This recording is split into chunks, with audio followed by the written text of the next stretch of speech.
I think that's the first time anyone ever actually got my name correct, ever on stage or elsewhere other than like Belgium and Holland. It's the last talk of the day, so I'm going to try and maybe like keep it a bit short. It's also, well, Nikolai's laughing at me because there's a lot to get through. I'm going to change the format a little bit. You can ask me questions in the middle if you want. I'm really going as deep as you guys want or as not. I kind of just want to make it interesting for you. I hate speaking about things that are obvious. It really pisses me off when I'm in the crowd. I'm like, I know this, and I know other people don't. So just like set the pace. Tell me if you need some more time or something, or if you're interested in the topic, we can go for that. The idea is about Starknet. If you're all familiar with the network, it's one of the major L2s. It's zero knowledge rollup. We're going to go through the major developments that are coming over the next year. I'm not telling you any dates. I'm not making any promises, but I am telling you exactly what the state of play is right now, who's involved, how you can get involved if you're interested. Includes you guys. Yeah, some of the minor details of the upcoming protocol changes. The main thing is Starknet is decentralizing. Is everyone here familiar with zero knowledge rollups? Can I get like a show of hands? Like, is this a very basic architecture? Do I need to go through the designs? Okay, I'm gonna go. Most people are. Then I won't go too deep into this. But all the rollups, I think it's still all, are completely centralized. They use different security techniques to make sure that they are correct in the data that's put there. So in the Starknet case, we have a centralized sequencer. We also have a very expensive prover in the background, which is running and producing a bunch of proofs that what this sequence is saying is correct. And then those proofs of the correctness are being sent to Ethereum, which is doing the validation, and that's giving you all of the basic crypto properties of censorship resistance and basically correctness and availability, right, and liveness. So you kind of trust one person, and then you get your trust back later when the watchdog comes and verifies all the work, right? That's the basic principle. That's reducing it a bit. If you start making actions based on what the sequencer says, and then the sequencer turns around and just says, lol, no, there's nothing you can do about it. And this is the case with all of the sequencers, right? It's only once the data is on L1 that you are actually safe, and then you're relying on other trust assumptions. So the question is, why do you decentralize? And this is a basic crypto question. I'm not going to get into it. You're all here because of this reason. But normally, these are two of the main properties, not all of them, but you have censorship and correctness. In the rollups case, we actually only care about censorship. Or another way of looking at censorship is liveness, depends on how you want to look at it. So we don't need to work on correctness. This kind of changes the picture a bit. You just want to make sure your transaction gets in, that nobody else is blocking you, and not saying like, okay, well, the state has come and talked to me and said you're not like eligible to be on this network. Right. So which parts of this picture do we actually want to decentralize? Well, Ethereum's fine, obviously. We want to decentralize the sequencer, but to a certain extent, we also want to decentralize the prover, right? We want everyone to have access to the ability to prove blocks. We don't want this to be in the hands of a single entity. This was a major problem with like early ZK proving systems. The math was there, the early implementations were there. The infra to run this at scale and at a reasonable price was not there, right? Like it wasn't public information.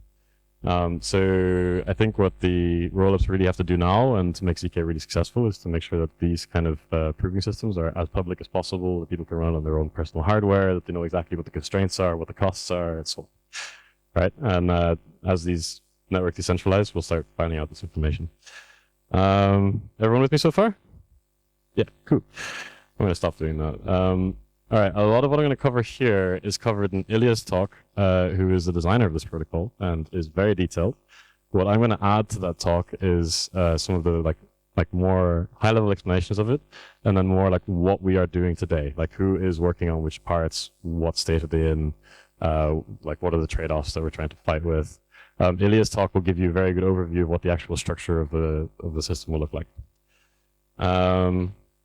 He's also really funny. I recommend watching his things. He's a cool man. Right. We're going to conceptualize Starknet into 4 layers, and we're doing this intentionally. We're trying to make them as simple as possible in each layer.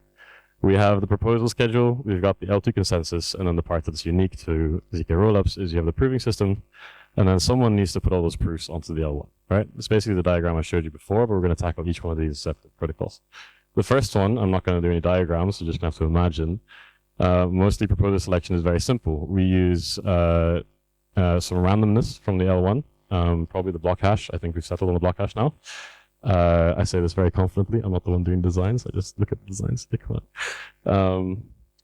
But we will be likely choosing the set of proposers 2 epochs in advance. We're using Tendermint. I'll get to that in a second. This is actually quite long, and there's a really good reason for that, which I'll get to. Everything is kind of changed to decentralized approving. So you get like all of the normal consensus stuff. I'm not going to go too deep into those parts because you can just like literally just watch a thing about Tendermint. But I'm going to go through all of the changes that are there to make sure that the proving is properly decentralized, that the costs are aggregated across users very well, and that this is like a functioning system. Cool. So we are using Tendermint. This was actually a really hot topic. A bunch of people were like, let's do DAGs. Like, DAGs are the hot new thing. And no offense, Cosmos, and informal systems, Tendermint is amazing. And actually, we decided to stick with Tendermint as like a bunch of different research teams because we know its performance in the real world. And you've got to kind of factor in that with ZK rollups, all of this stuff is so new. Like the ZK part itself has like issues that we're trying to squeeze into these protocols. The last thing you want is an experimental consensus system underneath it, just to make sure like you have it all. So I think going down the faster consensus mechanisms is something that we definitely wanted to do in the future, like maybe like 2 years from now. But let's first get like a working decentralized ZK rollup going, and then we go back to like patching up the holes. Usual properties, you've got the 1/3 security, you've got attributability. If people try to fork the network, you can slash them. Very long discussion going on right now about whether or not you should or should not be slashing nodes in this network, and I'm very confused by that one, and it's a very interesting one, so I recommend reading the literature about it afterwards. And then the size, like we're gonna kind of take Celestia playbook here. You have a fundamental trade-off, right? If you're decentralizing the system, you are actually just like slowing it down. You're making your whole thing more latent, right? One of the trade-offs with the rollups is that you just have one node. It is just doing thousands of transactions for you. You don't have to worry about it too much. It's really easy. The moment you decentralize it, you put network latency in there, and you slow down the whole network. You have a certain amount of time in which you can build a valid block, and then you have time to vote on it. If you pack all of this stuff really closely together, you can get basically the same speed, but doing that is actually really hard. So you are going to introduce latency issues. And in the main big issue with Tendermint is that one, the slowest proposer is kind of like a major source of delay in your network. And 2, your 1/3 plus 1 slowest validator is also a major delay in your network, right? Because then you can't come to consensus for a few rounds or whatever, or it takes too long in this round. So the network will be configured to expect really, really high performance like characteristics from the nodes. You do this by just saying the blocks are huge, the times are fast. You're going to start missing rewards if you're not like keeping up with the network. Is this okay? Is this censorship resistant? Now you put it in like only a very few number of people. I will talk about how we handle that later and why it's still like actually quite good in censorship conditions. But right now you definitely have some amount of censorship resistance. Classify some with different metrics as you like. And you also have, I forgot what I was going to say next. But you have some nice properties from this. Reasonable liveness guarantees is what I'm going to say. Like most cloud centers have actually less than 100 copies. So. Right, yeah, so I covered this already. Right, I'm not going to get into Tendermints, but does everyone know roughly how these kind of protocols work? You all vote in one round, you're like, hey, I just seen a block, just vote everybody. No? Okay. I'm going to say go watch the talk. But roughly, some guys send a block out and say, I think this should be the next block. And then you kind of say, oh, I also had the same block, or I've seen this block before, or I've seen your vote for the block. And then you say, I'm going to send out to everybody that I've seen this block. And then everyone says, oh, 2/3 of the network have seen this block in the last like bit of the round. And you say, okay, cool. At least 2/3 of the network has seen the block and committed to it. We all agree. That's it. That's Tendermint, like a very quick nutshell. The thing is that in the round, you might not come to consensus. You might not get the 2/3 vote. And you say there's probably some major latency in the network, or there's an attacker. And so I'm going to dump this block on the ground, and I'm going to start a new round, and we try to like come to consensus on a new block from a new proposer in a new round. This is how Tendermint works normally. Starknet changes this a little bit. We say that in the first round, you can come to consensus on a block, and in the second round, you can only come to consensus on an empty block. super weird property. Like, causes weird jitter in your network. And the question is, why the hell would you do this? And this is kind of like one of the really cool things about ZK systems, or one of the really annoying ones, is you have this relationship between sequencing transactions and proving them. You can sequence them and like kind of lock onto them and then prove them afterwards. Like ZK proofs are embarrassingly parallel, right? Every block I can prove after I've already like kind of come to consensus on it. But we have this problem now that as I keep sequencing transactions, if the prover is lagging behind and I don't have a proof for a block a long time ago, I suddenly need to reorg that block if there's an issue. Right. So we actually want to slow down the network so that we have fewer transactions that you're capable of reorging or doing anything nefarious with by having the proofs basically block the rate at which transactions go into the network. This keeps these two things in balance. Does that all make sense? Now, the other thing that you want to do is one proof of one block posted on Ethereum is actually too expensive. It's not that much in itself, but if I'm doing it for thousands of blocks, it becomes very expensive. And the whole point of Starks is that when we aggregate them all together, it becomes much cheaper using recursion of the proofs. I prove that two proofs are correct, all of that all the way up to the top. And so on Starknet, we have 30,000 blocks roughly in a batch. I think that might have changed in the last update, but before that, that was roughly the number. So I take 30,000 L2 blocks and just like send them all off in one go, and I get some nice cost savings because of this aggregation. But now you have one person who'd be responsible for proving 30,000 blocks. That is really bad. Can anyone think of why? Quiz. Yeah, it's expensive for the guy. That's not the main reason. It's a problem. What if one of the blocks can't be proven?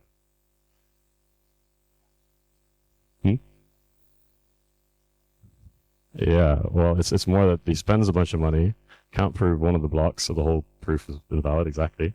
And now we need to reorg a shit ton of blocks, right? There's no one saw this coming. So the aggregation of two blocks together is a really easy thing to test.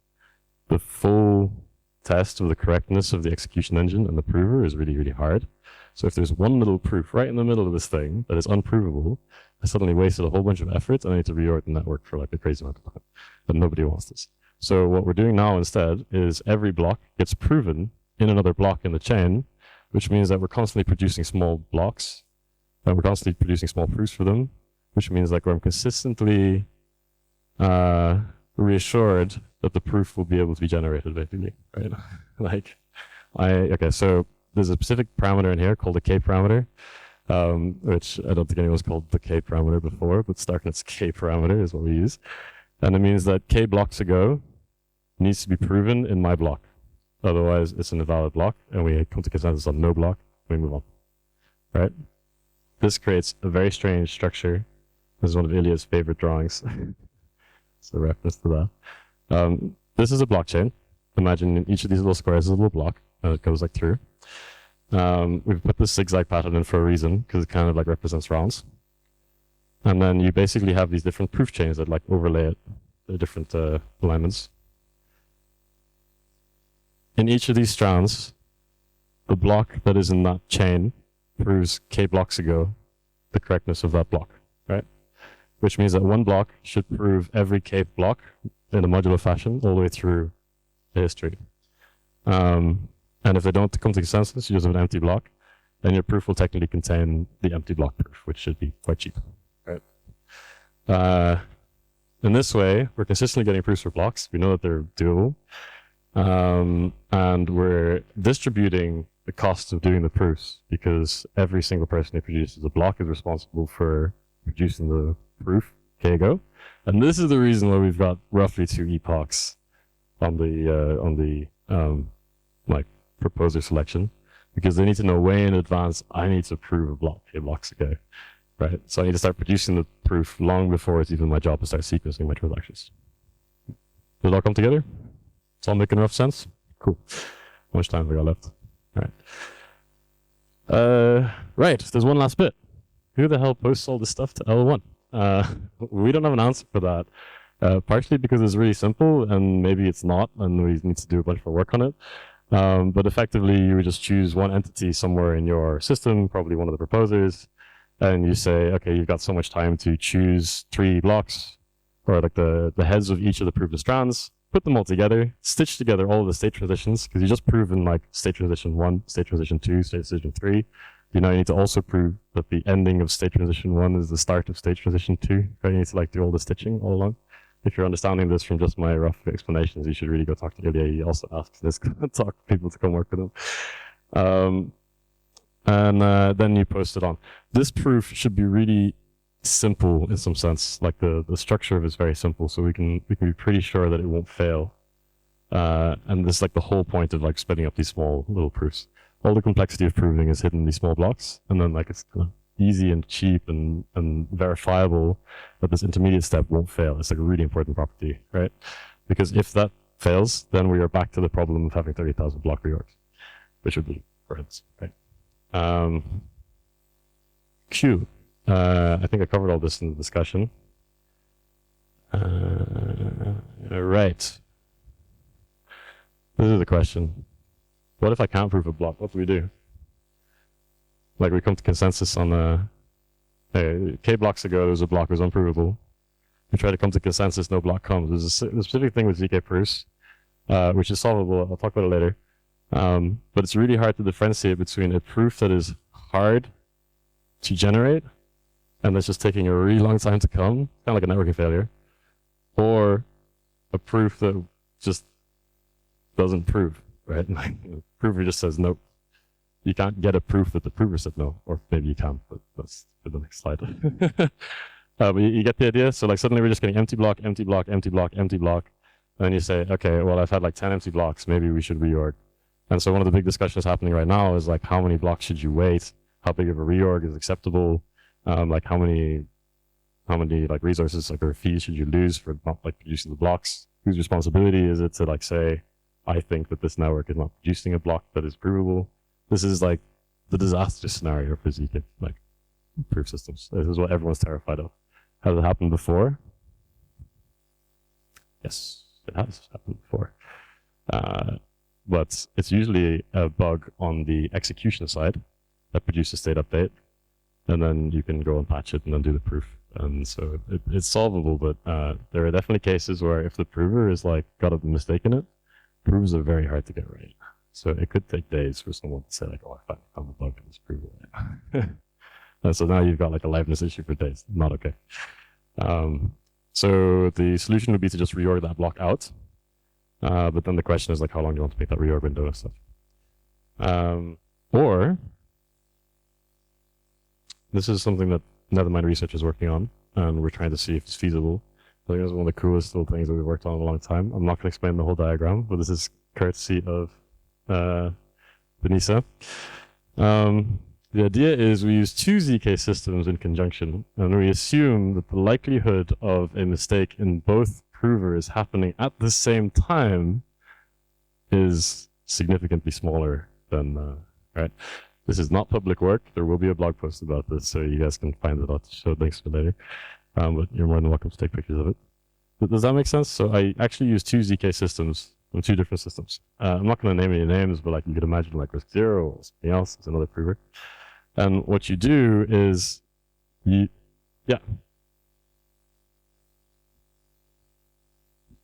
So if I understood you correctly, those two provers that run in parallel, they could have different times taken, the different time taken for computing proof for the same block. Why is that? Oh, no, I'm not saying that we run the same two provers on the same thing. And there's a reason why we wouldn't do that. So, no, I'll get to that. But this has been a proposal by a few other people as well. I think it's fairly good, but the problem is that if the bug is actually in part of the stack, like the virtual machine itself, then you don't solve the problem, right? Yeah, agreed. And that's not a good solution. That's our conclusion. In our system, what Denise is proposing, very specifically, is that you have one prover which is proving the blocks, and then you have another prover which can prove mistakes in different parts of the stack. So you say if there was a bug that caused that like the state transition done by some like optimized version of the runtime, which is what we do, we separate the actual execution from the proving. So we do the execution, we get the state differences, then we re-trigger the execution for the prover, knowing what the state differences are, and this is how we parallelize. So now you've got two different execution engines with different properties and like no formal semantic proof of their equivalence. And then in that, they produce traces, which are then checked by a different system called a trace checker. If that has a bug, then the prover will fail to produce a proof, or the proof might be producing a proof on a wrong trace, which means that the prover has a bug, right? So you can kind of make a taxonomy of all the failure cases, and you can wrap them all up in an alternative. Like each one of these pieces you can make quite small, on like say on risk 0 or something, and each one of them you can prove that there was a bug at that point in time, and therefore like raise a warning to the network and say, hey, this block is like categorically unprovable. Here's the proof, which is quite cool. So you got this like two bits together. It also means you can make sure that the execution is as fast as possible, that the proving for the execution is as light as possible, and then like you can kind of leave the proving of the incorrectness to be as robust as possible. You don't have to worry about the price of that as much if you can decouple these two things as well. So you have more design space. Anyway, this may or may not be part of the protocol. This is one of the big like current things. Cool. How much time do we have again? 5 minutes. Validator set, yeah, so the 100 nodes, basically the log of the validator set will be maintained on the L2 itself because it's cheap to store all the information there and do the updates. But you will basically be able to trigger a transaction on L1 to deposit into the validator set on the L2. And that will be force included in the network, which means that if you have assets on L1, you can rescue a malicious L2. If you don't have assets on L1 and the L2 goes malicious, then you fit the major failure case and you'd have to fork the network to another contract, which is a seriously big problem for any flows. This is probably the stickiest issue. And this is not the case for Starknet, it's the case for all of them. How do you deal with this if you have a malicious L2 network? How do you control the L1 contracts? If you have a malicious ownership of the L1 contract, there's literally nothing you can do because all of your ERC20 tokens are locked up in Ethereum, which is the whole point of Vitalik's talk about don't overload Ethereum's like consensus.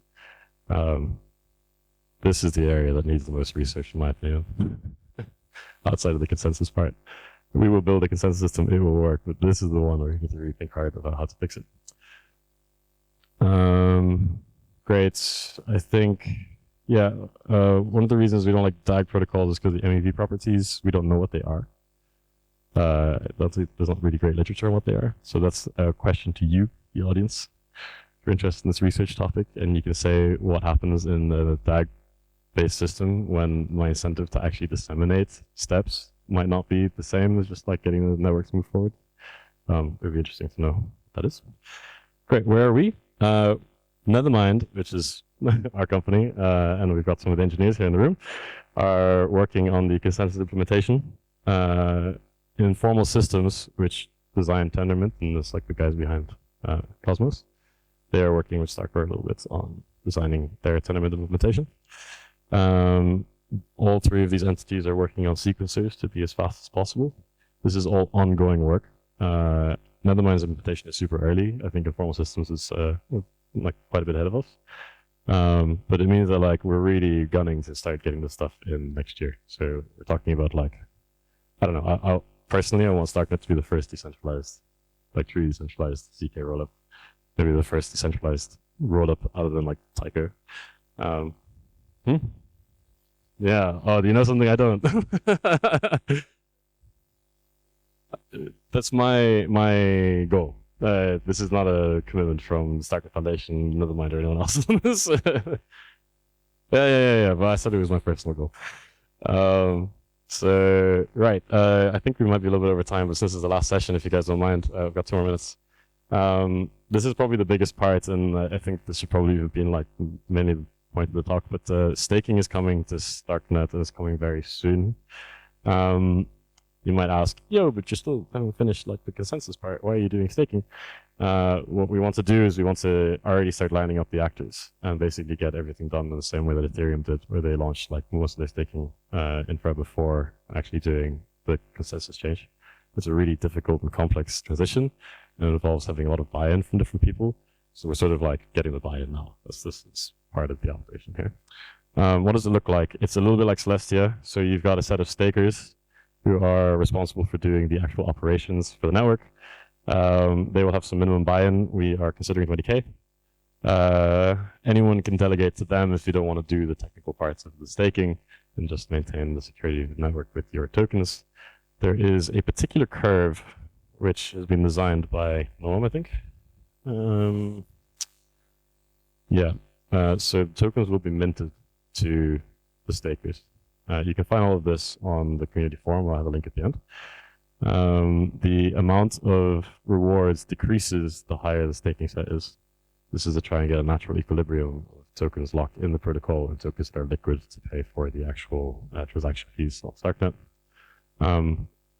I think the aim is between 1.8 and 2% a year return. This basically says that like if you have everybody in the protocol, this curve is slightly off actually, they've changed the numbers a little bit, then maximum you'd be minting around 4% total extra dilution, right? So the blue curve here is the total amount minted over the year. The red curve is the amount of rewards per person per unit of time for a particular amount of staking, like total asset stake at the bottom here. That makes sense to everybody? So this keeps it in equilibrium and makes sure that like the staking, the total mint a year doesn't range more than whatever this lowest value is here to up to 4%.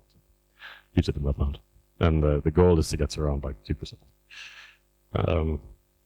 What are the responsibilities there to be announced? And I actually can't talk about this, but they will be done incrementally. So if you decide that you want to be a staker and not delegate, you want to be sure that you can implement whatever the protocol asks of you within the lockout period. Because if you can't, you're losing that money, baby. That's a bad idea. Actually, there's no slashing, so you might not be losing money for most of those things. They'll just be sitting there and not earning any revenue. It is every staker's choice to decide what the distribution of rewards is between the delegates and the staker. And so you have an open market of stakers and rates and things like this. Cool. I am Jorik. My Telegram handle is mempoolsurfer.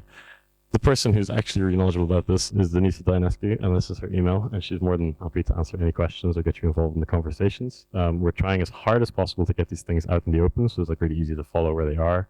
I think Starknet is one of the most amazingly designed protocols with some really beautiful things underneath it. And it's made by the Starknet team, and they have been working day and night to get this done and get this out to people, and we are now working to help them get it out to more people. And so we're doing a few initiatives around this. Every 2 weeks, we have a call with all the full node development teams to talk about where the status is. I would like to start doing this as well for the consensus one once we're in a more stable state, but in the meantime, this is an open call. You can come join. If you want to ask questions, you'd have to first message me. And then there's the community forum where most of the updates are posted for like different technical changes and discussions that are happening. We're trying to shorten the window between design decisions, community forum postings, and like this sort of like conversation that's happening. And this is Nethermind, but I'm not going to give the whole spiel because we are over time. Thank you so much, everybody, for coming. I hope you will learn a lot about L2s, and we shall see you at another talk, I'm sure. Cool.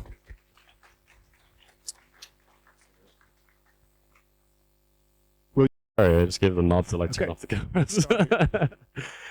Yeah. Thanks for. Oh. Yeah, we can hear you. I would like to thank you for this presentation. If I would like to be a staker, what are estimated hardware requirements and connection speed? Yeah. This is embarrassing. I actually don't know that answer. It's a very important thing. So the infrastructure has been run by Starknet exclusively up until now, and they're talking about the decentralization. If you look at the Juno full node, you can definitely see how much the storage requirement is.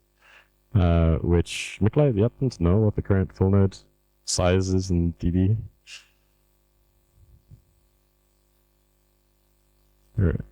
Okay, cool. And then blanket statement, probably top of the line execution. Oh, you said 170 gigs, by the way. Yeah, I can't give you a good answer, but it would probably just be like as big as possible. Like pick your top AWS server. Like right now, actually not that big because the demand on the network isn't that high. Like we have a peak TPS as of last week of 400 like transactions a second, which is not close enough to what we need it to be, but it's definitely like going in the right direction. But like the actual like transaction usage is like much lower than that, so you don't need top of the line right now. But I'm sure it will be quite high. I would say bare metal, top of the line, something. Sorry, not a very good answer, but you should ask. If you're interested in this, make a post in the discussion forum and like call out Starknet directly and ask if they could share their specs. That'd be cool. I think now's the right time to start talking about this stuff. Any other questions? No. Okay. Nope. Then thank you. Cool. Thank you very much. Thank you.